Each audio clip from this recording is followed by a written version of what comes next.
Hello everybody! Today I'm talking about everyone's favorite part of the writing process, and that's editing. You all love to edit, right? Maybe? Hello? Real talk, I know a lot of people hate editing. It's grueling and time-consuming, and it can make you feel like an idiot. Call me a masochist, but I actually enjoy editing. We grow as we write, so finding content in my manuscript that needs improving just validates that I'm a better writer today than I was yesterday, and that's a good thing. Regardless of how it makes you feel, editing is a necessary part of the writing process, and you can't just ship a rough draft off to an editor and call it a day. You gotta do a lot of edits yourself. So today I'm breaking down my personal self-edit process for all you cyborgs. This vlog is dedicated to two of my patrons over on Patreon, Sherry and Jerry. Sherry and Jerry, their names rhyme. They are awesome all the time. Yeah! Both Sherry and Jerry requested a vlog about my personal editing process, and I aim to please. Thanks so much to both of you for all your love and support. You guys are the best. Now, before I get into my process, a few disclaimers. First, this is my personal self-edit process. That's it. This is not a universal system that works for all writers. It's just the system that works for me. In other words, if you don't like it, I don't give a shit. Second, the self-edit by no means serves as a replacement for the professional edit. The self-edit occurs before the professional edit, and the professional edit is mandatory. Now let's get to it, shall we? Step number 1 is a controversial step. I edit as I go. What? I know, I'm basically going to hell. Here's the deal. It's not generally recommended to edit your manuscript while you're writing it. The reason for this is simple. Most people who attempt this can't stop. They get fixated. They'll edit the same chapter again and again and never continue writing the manuscript. Of course, there are rare exceptions to the rule, and I call these people fuck it writers because they have the ability to stop mid-edit and say, fuck it. We're moving on. If it wasn't already clear, I am indeed a fuck it writer. My edit as I go system works like this. I will spend the entire day writing without reading over any of the material. The next day, I'll edit everything that I wrote the day before, and once I'm finished, I will continue writing.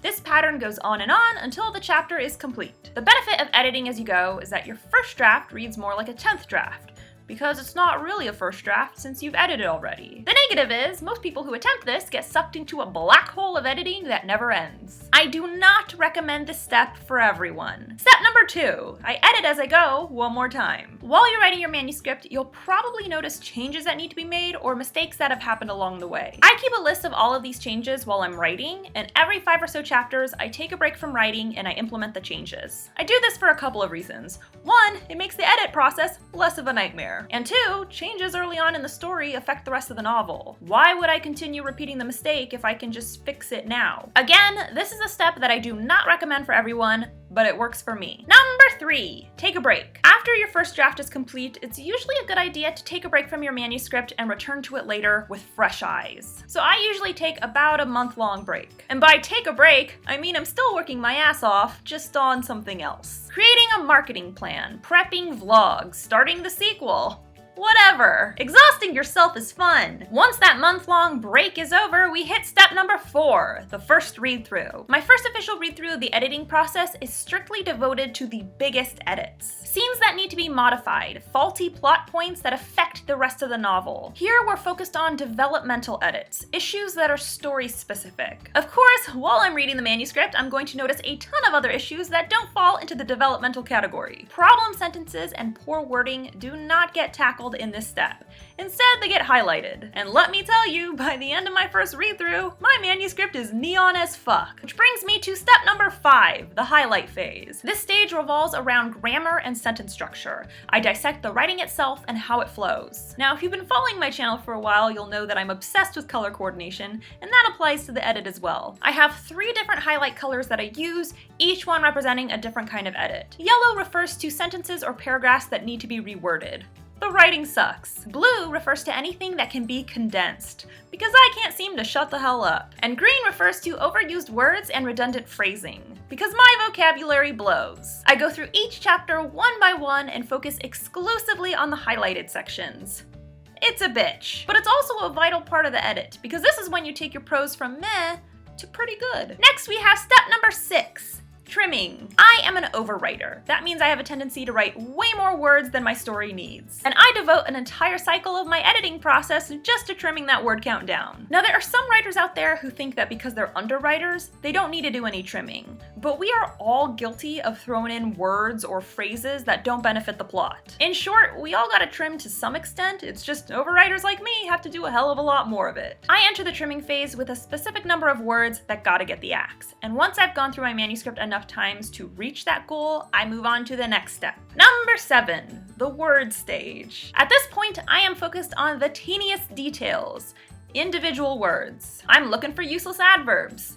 Delete. I'm looking for filler words. Get them out of there. I'm looking for lackluster verbs. Replace them. This is the phase when I get really nitpicky. And that's a good thing, because your editor is gonna be nitpicky. And your readers will be too. Now we move on to step number 8, beta feedback. This particular step can occur at any point in the editing phase, and since you should have multiple cycles of betas, it'll probably happen more than once. This is the part where you take a look at your beta feedback and make the necessary edits. For some people, the edits will be major. For others, it'll be little things like rephrasing conversations or fiddling with fight scenes. The point is, this step needs to happen at some point in the editing process, or else why did you enlist these betas in the first place? Now we hit step number 9. Read that shit one more time. And another time. And maybe a third time just in case. And let me tell you, every single time I read my manuscript, I still find stuff to edit. But at this point, I've tackled the major issues, so any problems that I find are usually on the small side or things that I was ignorant to before and only recently discovered. And finally, after all that work, we reach step number 10. Send your book baby off to an editor. Because you cannot skip the professional edit, alright?